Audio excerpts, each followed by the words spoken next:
So I wanted to start off with the Srimad Bhagavatam, Canto 4, Chapter 12, Text 23. So this is Sunanda Nanda Uatuhu Bobo Rajan Subhadram Te Vacham No Vahita Shrinu Ya Panchavarshis Tapasa Bhavam Devam Ati Tripat. Srila Prabhupada's translation. Nanda and Sunanda, the two confidential associates of Lord Vishnu, said, "Dear King, let there be all good fortune unto you. Please attentively hear what we shall say. When you were only 5 years old, you underwent severe austerities, and you thereby greatly satisfied the Supreme Personality of Godhead." So what story is this?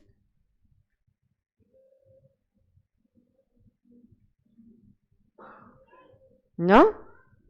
Let me read the translation again. I know it's a work day and it's 8 o'clock at night. Let's try again. Nanda and Sunanda, the two confidential associates of Lord Vishnu, said, "Dear King, let there be all good fortune unto you. Please attentively hear what we shall say. When you were only 5 years old, you underwent severe austerities, and you thereby greatly satisfied the Supreme Personality of Godhead." So what story is this? Druva. Druva. Some of you said Prahlad, but he didn't do any austerities. So it's Druva. Thank you so much. And what part of the story is this? When are Nanda and Sunanda, the Vaikuntha associates, when are they talking to Druva?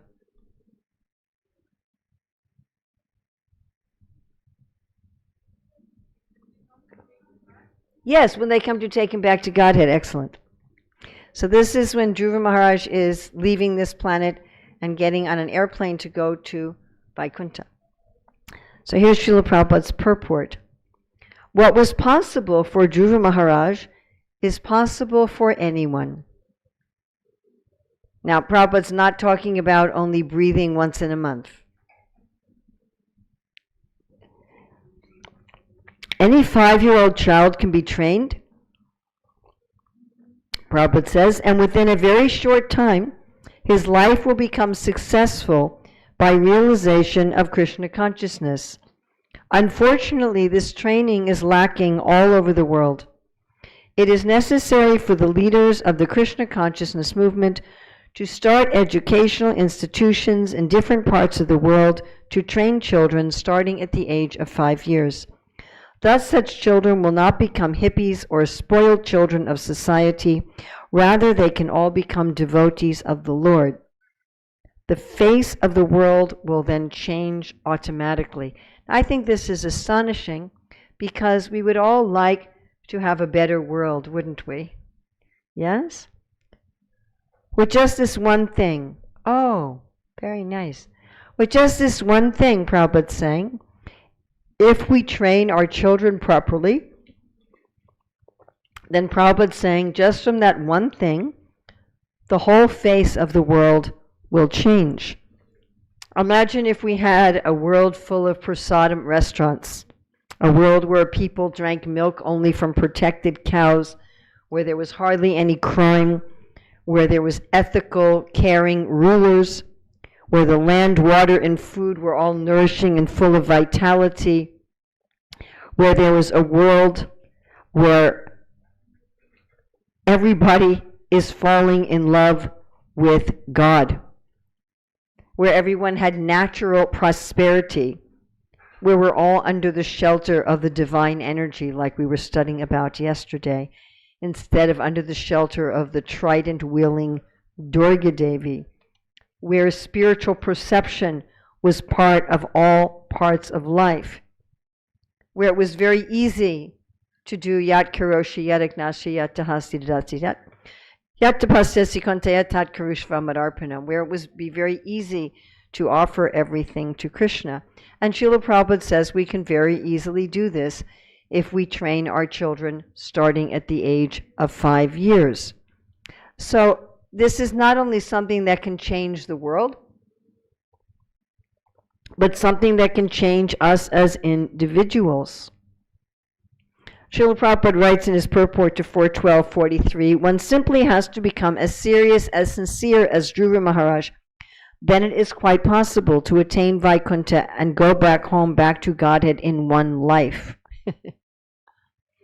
So we know that's not easy. We know Bharat Maharaj, he took 3 lives to go back to Godhead. Yes. So we would like to train our children not only to change the world, but also so that we have a place that if we have to take birth again, that we can easily go back to home, back to Godhead. So how are we going to do this? So I did some research here as to what did Srila Prabhupada come up with as the main principles of education. Now, I'm looking at this primarily in terms of the education of our children, but it's not only applicable to children. I'm basing these 12 principles on lectures Srila Prabhupada gave in Mumbai on the verses from the 7th canto of the Bhagavatam about the Brahmachari ashram.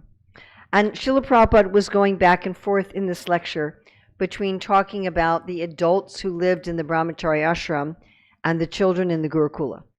He was equating it and going back and forth, and he brought up certain principles. Now, when we talk about principles, we mean something that's a general truth that doesn't change over time.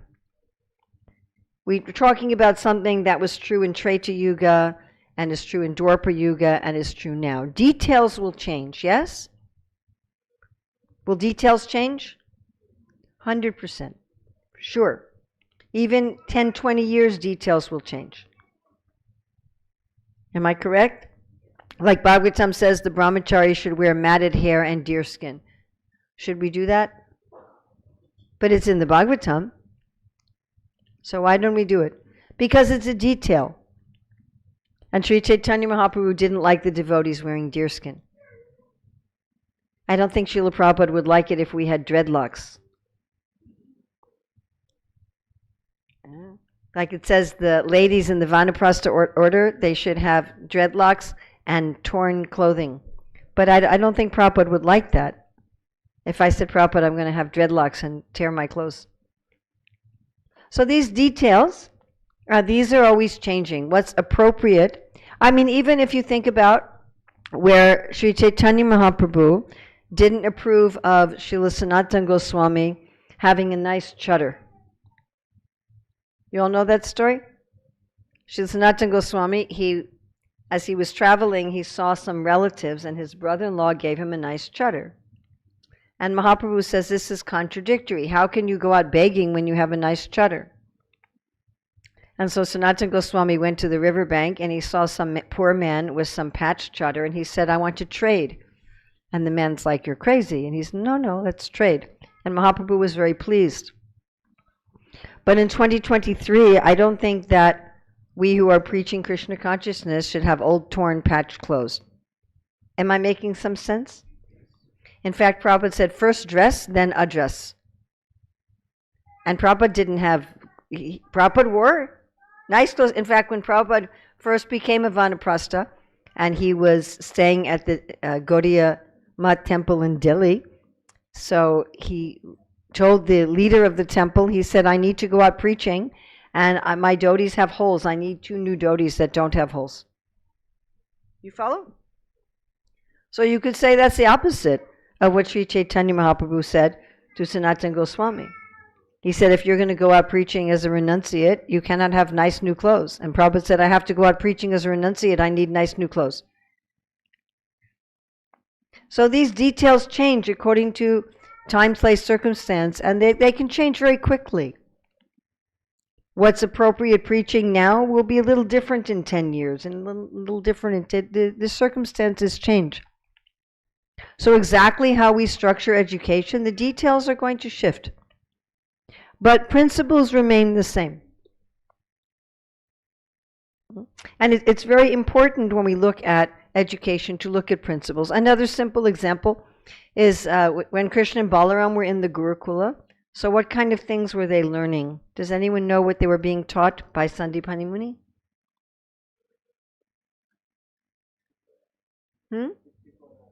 Yeah, what were some of the 64 arts? Does anyone know?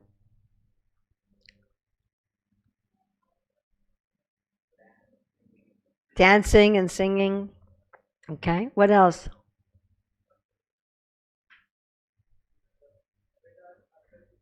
The Vedas, yes. Do you know that they learned how to make flower airplanes? They learned how to dye hair.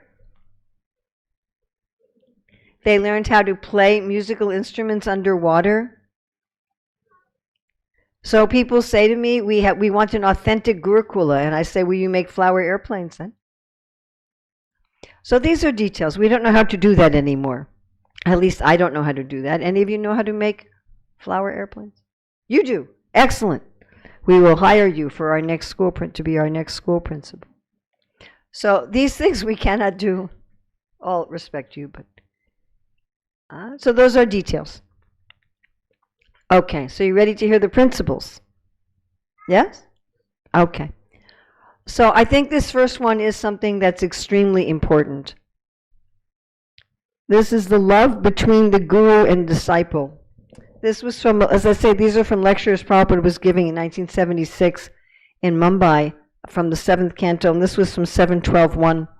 And Prabhupada says, therefore brahmachari means living under the direction of guru, gurorhitam. And gurorhitam, how can he be simply thinking of benefiting the spiritual master? Unless that position comes, nobody can serve guru. It is not an artificial thing. The brahmachari, the disciple, must have genuine love for guru. Then he can be under his control. Otherwise, why one should be under the control of another person? So the devotee who was giving me a ride, I think his name is Uttam Krishna, is that right? Yeah. So he was giving me a ride here, and he was talking to me about his relationship with his Guru Maharaj, Srila Jayapataka Swami, and he was talking about how much love he felt. How much he felt his guru loved him, and he loved his guru. This is actually a very common thing I hear from Jayapataka Swami disciples, which always surprises me because he has so many disciples. And you think, so many disciples, how can people feel personal love? But they do. As devotee, he's speaking on and on and on about how much personal love he's feeling from Guru. And so how dedicated he is to serving his spiritual master. But this is a basic principle. This principle doesn't just apply to authorized ISKCON Diksha gurus. It applies to mothers and fathers. It applies to the teachers in Madhav's garden. It applies to any time we are teaching not only children, but anytime we are teaching anybody anything. If we're trying to train people in Krishna consciousness, we are acting to some degree as guru. Does this make sense to everybody?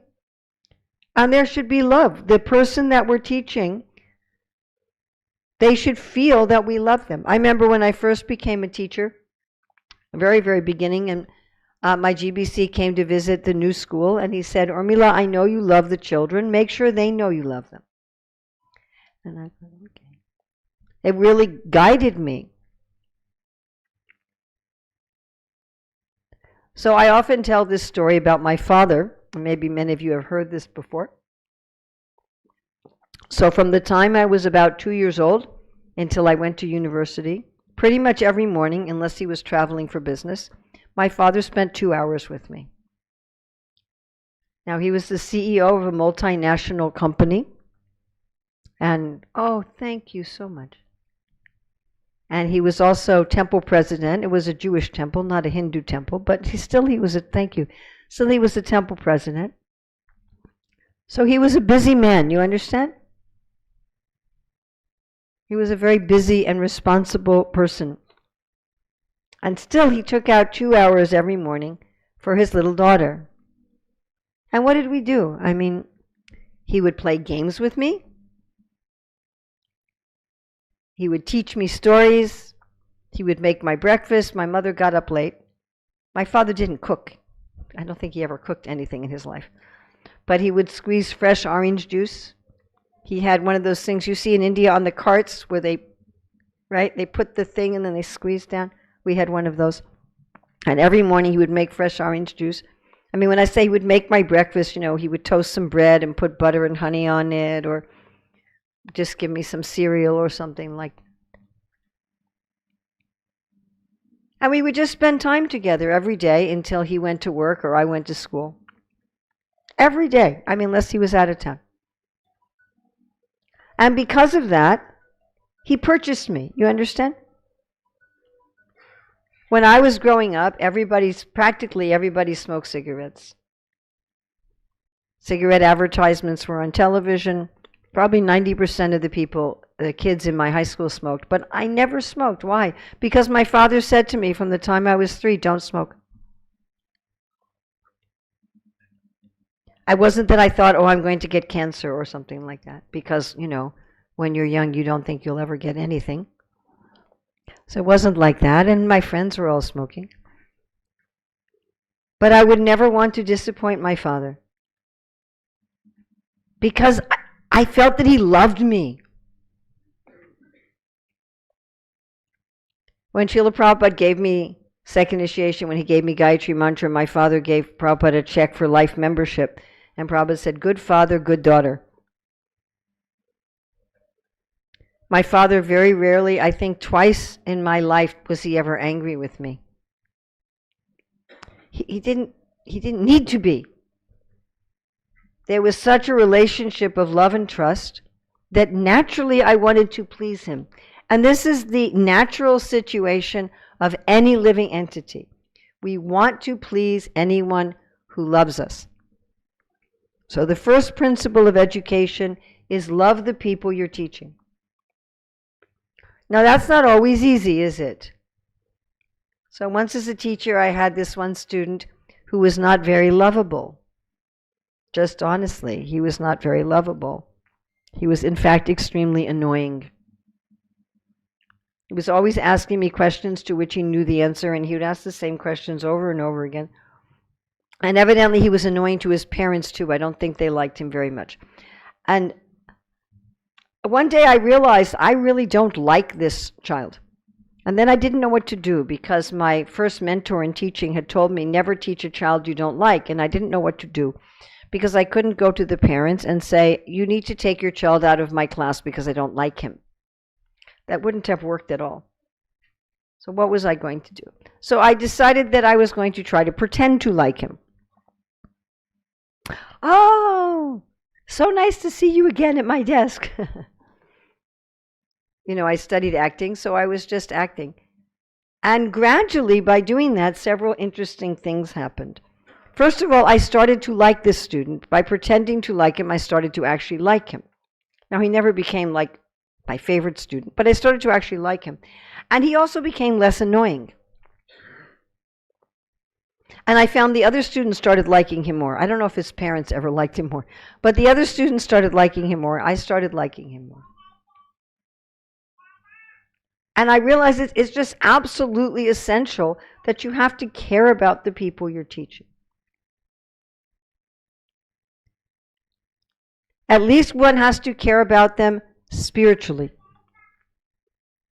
We may not always be interested in everybody's this and that and the other thing, but we should always be interested in someone's spiritual welfare genuinely. That it really matters to us whether the other person is spiritually happy and spiritually situated. Now, when we don't love the people we're teaching, we may be harsh, we may be impersonal, we may be impatient. Does that make sense to everybody? It will be demonstrated. We'll change the way that we deal with them. We'll also lose sight of what is the main thing that we're supposed to be teaching, which is love of God.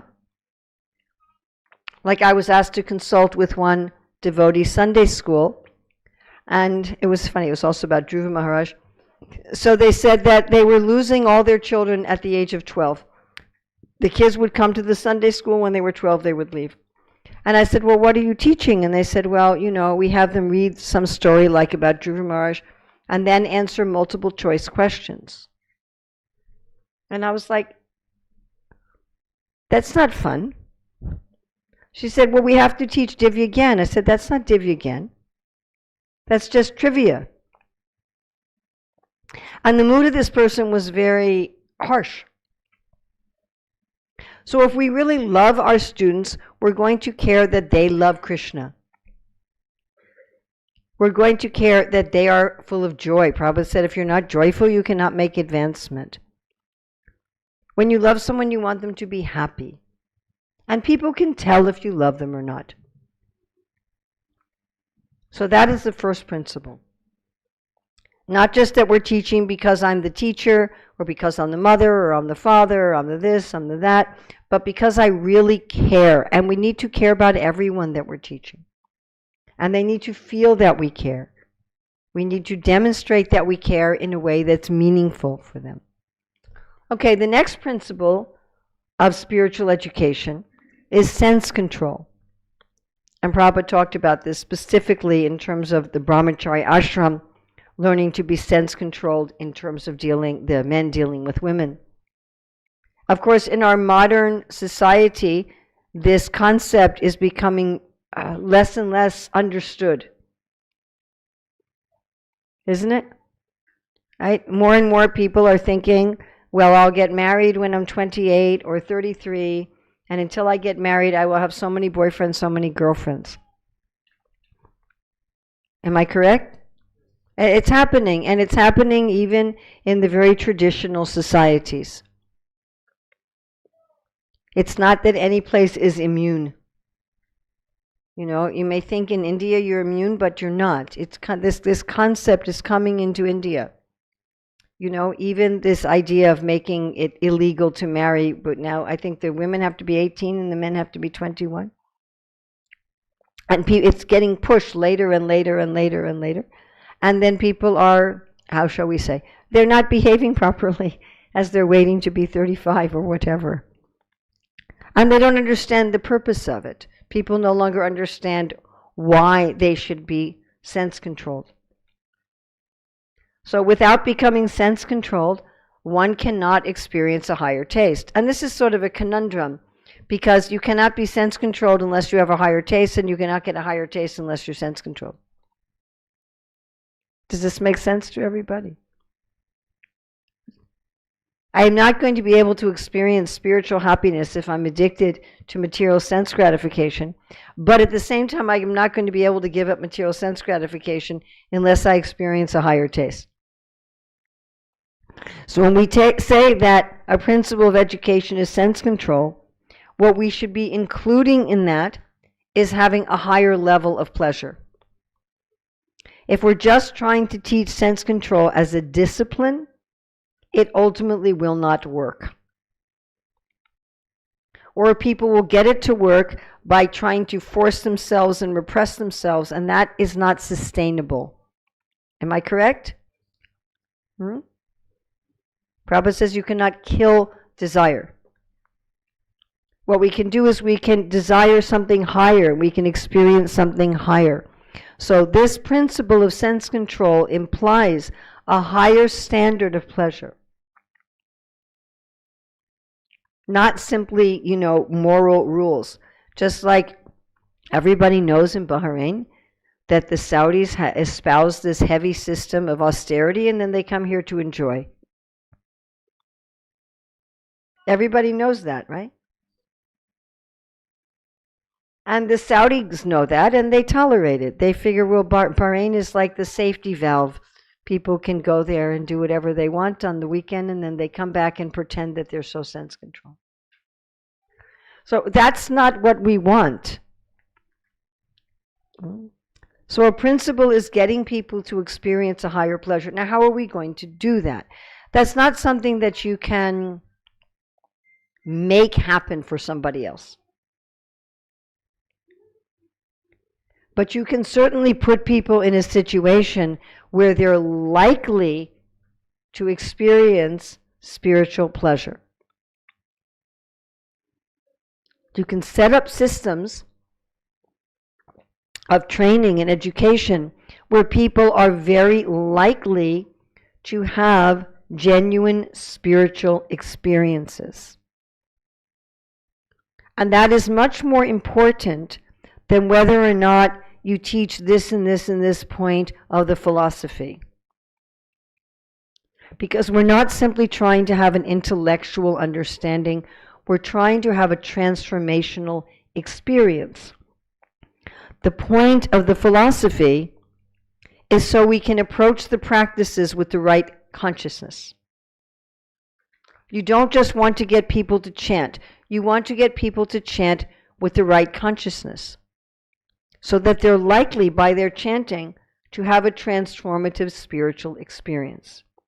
You don't just want people to have prasadam. You want people to have prasadam with the right consciousness, cooked with the right consciousness, offered with the right consciousness, eaten with the right consciousness, so that they're likely to have a transformative spiritual experience.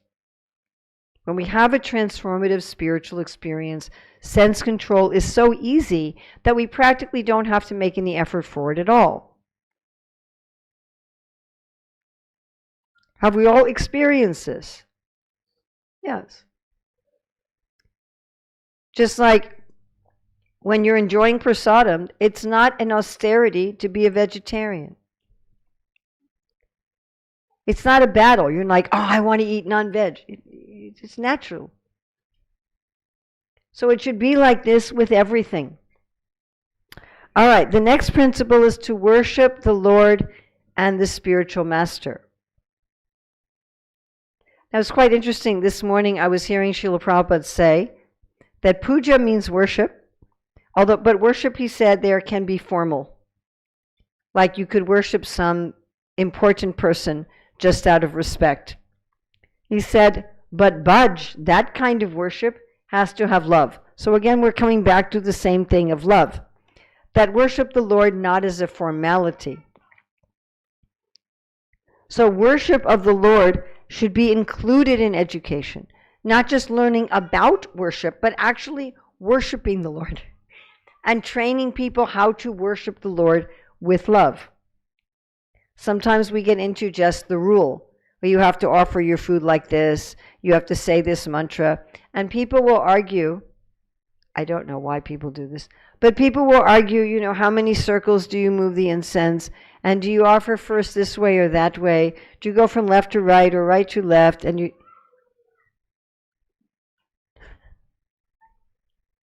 It was very interesting. I was studying at one point under with one of this devotees, one of my godbrothers, who's one of the most thoroughly versed in Archana. And he was explaining to me that there's more than one system in the Shastra of Archana.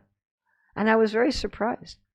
And he says not only that, but the Guru can customize that worship for the individual devotee. And again, I was very surprised. And then I thought, well, this makes sense. I'm a person and God's a person. Why can't it be customized? So this worship should be a way of expressing our love for Krishna. And then Guru. Again, of course, this comes back to the idea that there's love between the student and the teacher. But not only love, there should be reverence. The student should actually worship the teacher. So I see this still happens among those, especially those of you who were born and raised in India, but I would like to caution you that it may not happen among children who are not born and raised in India. This concept of actual worship and respect for teachers. This is something you're going to have to intentionally cultivate in people. It's being lost in the world. Why is it being lost in the world? Because so many authorities in the modern day and age, how do we put this politely, are authorities in name only. Our political leaders are often corrupt. People used to have so much respect for political leaders. The teachers in the schools are often corrupt. Their parents abusing their own children, husbands abusing their own wives. And so the respect, the natural respect that people have for authority is eroding because the authorities are often not actually respectable. It's a serious problem. Just like why did so many countries in the world get rid of royalty? I'm from America, and how did America come to be America? We threw out King George of England. So many countries all over the world, they said we're getting rid of these autocrats because they're exploitive. So people stop showing reverence for teachers. They stop showing reverence for guru. So we want to train, we want to actually be gurus that are worthy of reverence, and then we want to train the students to show reverence to gurus. Both have to go hand in hand. Not just that there's love between guru and disciple like buddies. When I was in Ujjain, Bhakti Chirus Maharaj was giving a class like that. He said, Guru is not your friend like a buddy. You know? So that love, but also reverence.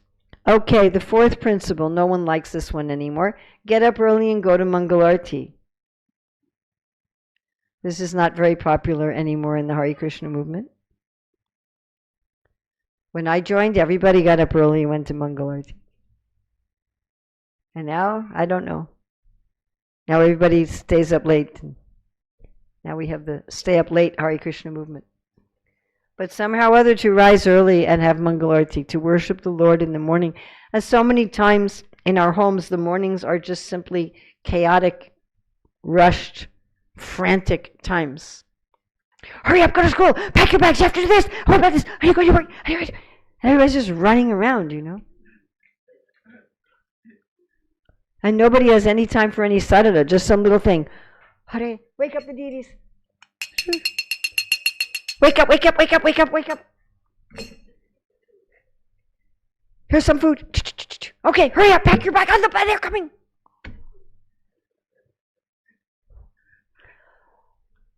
I see this all over the world. So, you know, according to Ayurveda, early in the morning, there's a time when the gunas are all in balance. It's very brief, this time when the gunas are in balance. Then after that, sattva is dominant. But that doesn't last very long. Then rajas kicks in. And of course, in the evening, there's tamas. Now, we can think of Krishna anytime, but it's a lot easier when the atmosphere is in sattva or when the gunas are in balance. Just like you have a lot of traffic here in Bahrain. Such a tiny little island, and you still have so much traffic. But you know, if you tried to drive at 1 in the morning, it would be very easy. You understand? So when we do our sadhana early in the morning, it's like there's no traffic. And if you wait till Rajagun kicks in, then it's like traffic. Your mind is going, but I have to do this, and I have to do this, and I have to do this, and what about this, and what about this, and what about this, and what about that? Ah! And in the evening, you're like, I don't want to do any sadhana. I'm tired. Had a long day. I just want to sit and relax. Right? But in the morning, you don't feel that pressure early in the morning that I have to do this, and I have to do that, and I have to do this, and nor do you feel lethargic. You're fresh. So to train people to rise early. All right, again, that's not a popular one, and if you don't like it, just forget I said that. But Prabhupada said that, but you can just forget about it. You know, don't throw this whole thing out because of that, please. Okay, next one. Next principle, Prabhupada said no nonsense talk. And he said specifically not talking about politics. Of course, we should know who's the prime minister or who's the president. We shouldn't be fools. But not sitting around all day talking about this and that and the other thing that don't really have any meaning or value. Or what to speak of gossip. Oh, do you know what this person did? Do you know what that person did? Oh, they did that? Oh, really? Did they do that? Oh, did they do that? What number wife is that for that man over there? So this kind of, it doesn't benefit anybody. That's fine, no problem. Actually, that reminds me of a really funny story. So we always brought our kids to Mangalartik and to the whole morning program. So in the Bhagavatam classes, often the speaker would talk about don't talk nonsense, you know, don't talk nonsense, don't talk nonsense, don't talk nonsense. So we were in New York City at this time, and our oldest son, I guess, was about 3 years old. So we were out and about in the city, and he runs up to me and he says, Mata, those people there, they're talking nonsense. They were talking in Spanish. And it occurred to me all the time he's sitting in these classes hearing don't talk nonsense, he must have been wondering, what does that mean? So we should try to speak in a way that's beneficial. Of the 5 austerities of speech: truthful, pleasing words, like not cursing, based on the Vedas, and beneficial. And of those 5, the most important is beneficial. Sometimes we have to give some instruction that's not so pleasing. And sometimes better to be quiet than tell the truth. Sometimes the truth is actually harmful to someone, you understand? Like you don't say, oh, your baby is so ugly.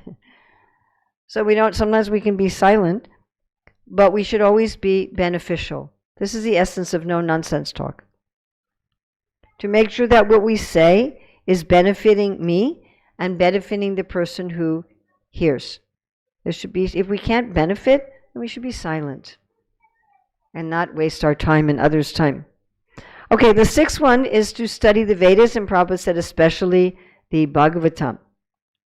So education should not just be about engineering and IT. How many of you? Don't tell me. I don't want to know. Probably all of you are IT engineers or finance or something like that. But that's not everything, my dear friends. It just isn't. Sorry. As I was coming in, this one young man said, please bless me that I can pass my engineering exam. I said, no. I said, I will bless you that whether you pass or not, you will remember Krishna. And you'll see Krishna in your life. And you'll see where Krishna wants to take you. We think I want a blessing to have a perfect material life. Not going to happen. But we should study the Bhagavatam. Especially, Shastra, any Shastra, Bhagavad Gita, but especially the Bhagavatam, which is full of philosophy and also full of the Leelas of the devotees and of Krishna. And everything is there in the Bhagavatam. At least we should read a little every day, or hear a little every day. And any education we have has to have some Shastra. If you don't want Bhagavatam, Bhagavad Gita. If you don't want Bhagavad Gita, Chaitanya Charitamrita. I met this one devotee who said to me, I don't read Prabhupada's books, I don't know what to do. And I said, well, why not? And she said, well, the devotees told me first I have to read the Bhagavad Gita, and then I have to read the whole Bhagavatam, and then I have to read the whole Chaitanya Charitamrita. But I don't like the Bhagavad Gita, so I don't read anything. I said, okay, well, what do you like? She said, I like the Nectar of Devotion. I said, then read that. So some Shastra, something that you like, something that you can relish, something that you can meditate on. So our education should involve some Shastra, and reading not just to read, not just so you can tick off a box, I read today, but so you can really go in deeply into what is the Shastra. So education should involve Shastra. Okay, the next is interesting principle is to offer obeisances. So we have one principle of worshiping the Lord and Guru, and another principle specifically of offering obeisances. And I think that this important principle is there because when Krishna talks about the process of knowledge in the Bhagavad Gita, chapter 13, text 8 through 12, what is the first one? Humility. You can't learn anything if you think you already know anything. Right? I already know this, please teach me. Doesn't work. One has to be humble, and anybody who just thinks logically for 2 seconds will be humble. How significant are any of us? Right? How significant are we? Our whole planet isn't even significant in the galaxy. It's a speck. And I'm sorry to tell you, a lot of people don't even know where Bahrain is. They don't even know it is at all, where to speak of where it is. So, we're very insignificant. Sorry about that. Like, how many of you know the names of all of your great-great-grandparents? How many of you know all the names of your great-great-grandparents? Oh, my. So that means our great-great-grandchildren will not know our names. That's the grandchildren of your grandchildren. So I have 13 living grandchildren, and 6 of them are adults. 1 of them has 2 children, so I have great-grandchildren. But great-great-grandchildren. They will not know our names. So how significant are we? So humility is easy if you just sit and think for a couple seconds. That's our own family, okay? We're so insignificant that our own family, they will forget our names. What to speak of what we've done? You understand this? Yes, one of my grandchildren said to me once, said, Grandma, what was your mother's name again? You know? But we're thinking I'm so important. How important are we? Even if you get so important you're in the history book, you will simply be a burden for some child to memorize for an exam. You know? So humility. We cannot learn anything unless we're humble, because if we're not humble, we're on a false platform. Humility is authenticity. Humility isn't, I'm a terrible person, I hate myself. That's not humility. But humility is, I'm really small. I'm wonderful, I'm a soul, Krishna loves me. I'm really important to Krishna, and I'm super wonderful. I'm a soul, I'm part of God, but I'm really, really small. And I really don't know very much. Okay. So that ties into offering obeisances. I offer obeisances because I'm humble. I know I'm dependent. God is great. I'm small. And I show that physically by offering obeisances. Okay, next principle is simplicity. Simplicity. Prabhupada talks about simplicity of dress, food, and furniture. To learn to have a taste for simplicity. To learn that we don't need a lot of luxuries to be happy. If Krishna gives us a lot of luxuries to use in his service, that's all right. I have one friend in Mumbai, Krishna Chandra, maybe some of you know him. So he's very wealthy. He lives in this huge mansion made out of marble. And if you go to Prasad there, everything is served on sterling silver plates. And he uses that opulence in order to entertain big people in society who aren't very humble.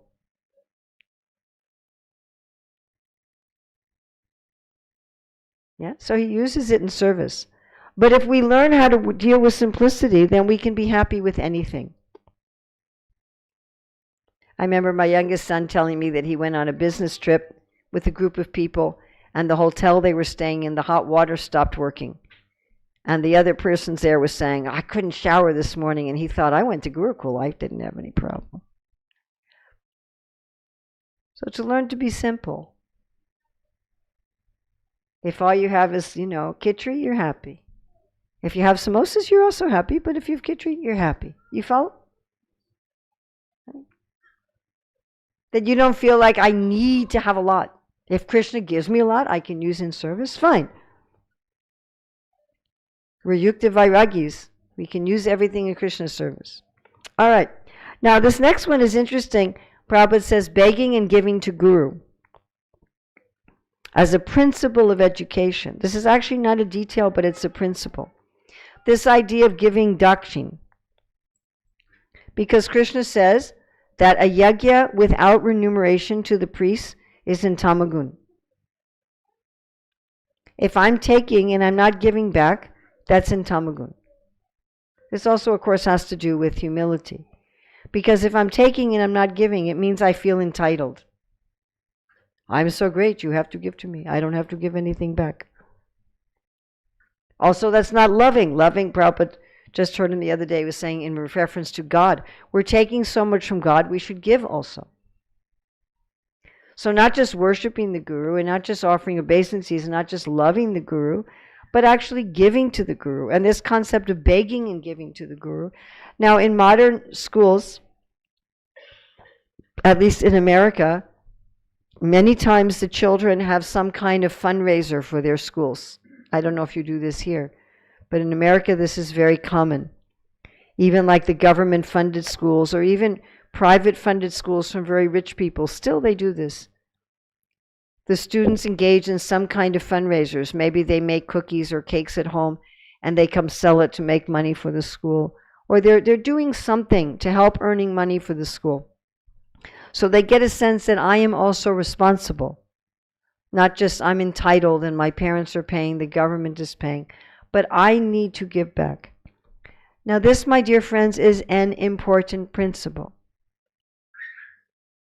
And I think it's very often misunderstood, because Srila Prabhupada talks about not charging for education.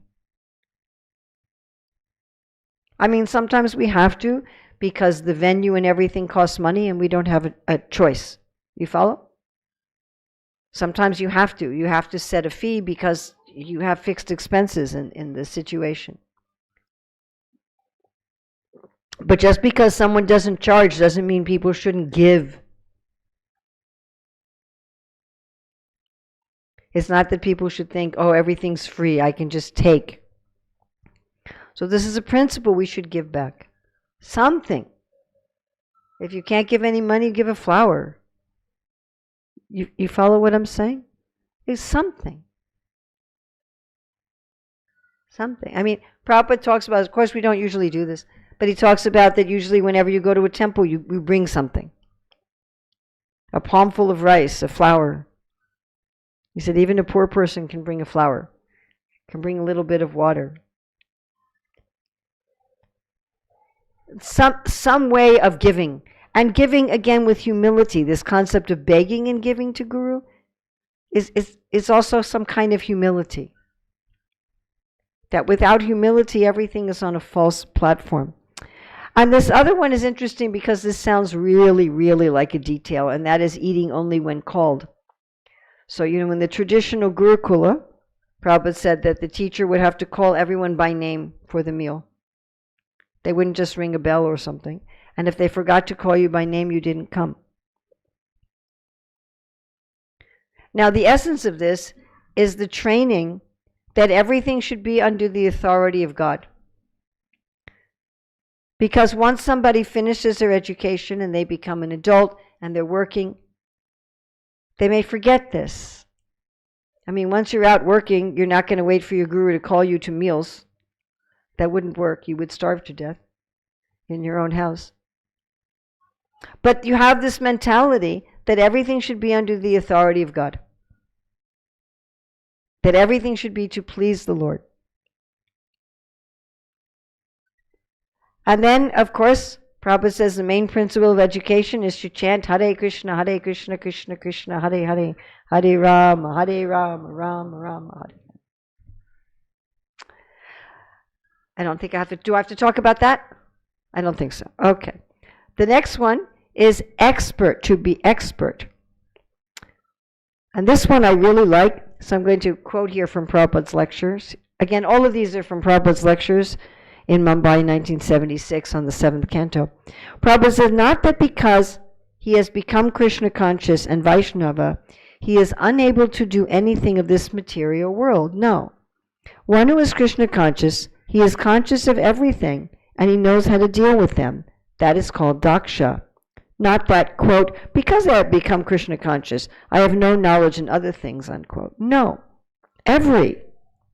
You must have, if not complete, to know something of everything. I don't think Prabhupada literally means everything. But something of everything. That is intelligence. To know something of everything, and to know everything of something. That is wanted. You may be expert, a devotee, you know everything of devotional service, but you should not be careless. You know something of everything, that is called daksha. To know something of everything and everything of something. To know something of everything and everything of something. So this is also a principle of education. When we're training our children, when we're training devotees, we want to make sure that we don't denigrate material knowledge. The Ishopanishad says we should know sat, asat, sambhutim, asambhutim, side by side. We are not a world-negating religion. We do not think, like the Christians did for so long in the Middle Ages, that you don't learn anything of science and you don't learn anything of history. That's why there were so many terrible diseases in the Middle Ages in Europe. People weren't washing their hands. You understand? They had no idea how diseases were transmitted. They were dying of the plague and of cholera because they were living in an unsanitary life, because they had no knowledge of anything scientific. So that's not the Vedic standard. The Vedic standard is not only do you know about God, you know about everything of the world also. Something of everything and everything of something. Okay, last one. And this is something we'll be talking about. When am I teaching Career Dharma? Tuesday, you said? Tuesday. So on Tuesday, I'm going to be teaching our new book, Career Dharma, which is how to find your ideal career, how to be dharmic in your career, how to have your career enliven your sadhana and your sadhana enliven your career, and how to have a perfect economic system in the world. So this is also a principle of education. Prabhupada says, the brahmachari, or a boy from the age of 5 years, now this is from the purport to 276, especially from the higher castes, is trained until 25 under the care of a bona fide guru or teacher, and under strict observance of discipline, he comes to understand the values of life along with taking specific training for a livelihood. Along with taking specific training for a livelihood. Krishna tells Arjuna that you cannot even maintain your physical body without work. So another principle of education, and this goes along, of course, with being expert. Yes, it's really part of the 12th principle of expertise. You know something of everything and everything of something. To become expert in some area where you can maintain yourself dharmically. And where your means of maintaining yourself is also service to Krishna. And this should be integrated with one's spiritual life. Not that my spiritual life is over here and my training for my career is over here. That is a kind of kanista. Kanista means God's only in the temple. Now there's many ways of taking that, but one is, here's God, He's over here in the temple. Now here's my family, here's my work, here's my recreation, here's my hobbies, and God's over there. He's some piece of my life over there. So a principle of education is that we become expert for Krishna, to please Krishna. All right, so let's just go through these. Love between the guru and disciple, sense control, which implies that one is getting a higher taste, real transformational spiritual experience, worship of the Lord and Guru, getting up early in the morning to worship the Lord, not talking nonsense, that our speaking should be beneficial, studying the Shastra, especially the Bhagavatam, offering obeisances out of humility, being able to be satisfied with simplicity, giving back to Guru, begging and giving to Guru, not just taking, also giving, eating when called, in other words, to have this sense that everything I do should be pleasing to the Lord, chanting the Hare Krishna mantra, and becoming expert.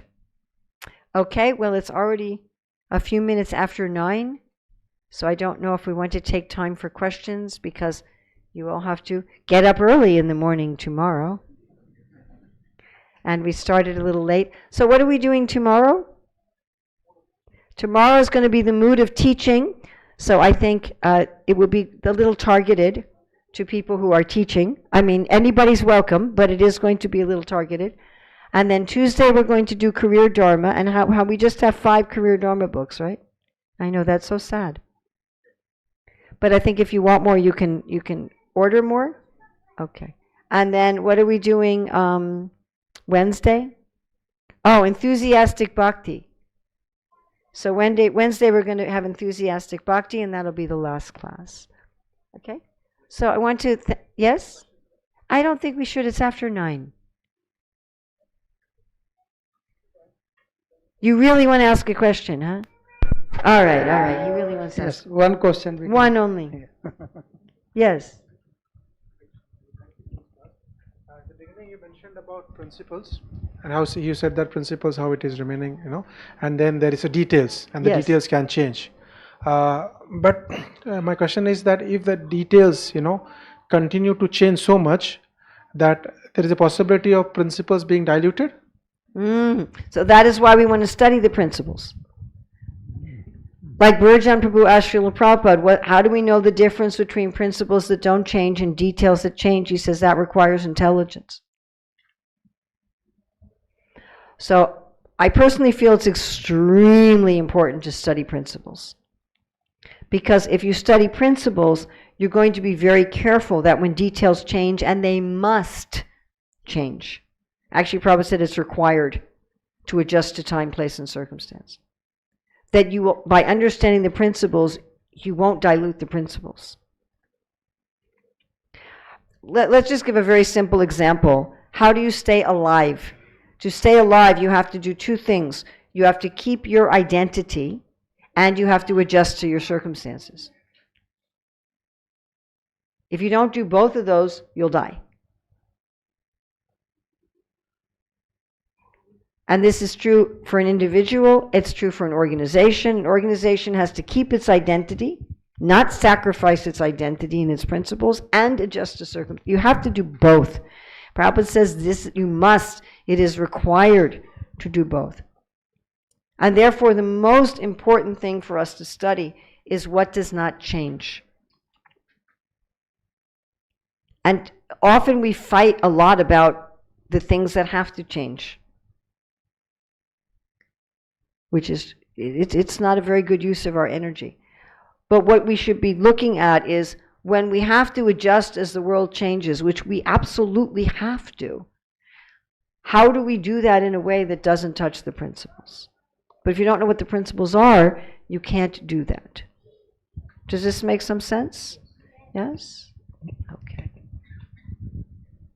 Thank you very, very much. Hare Prabhupada ki jai.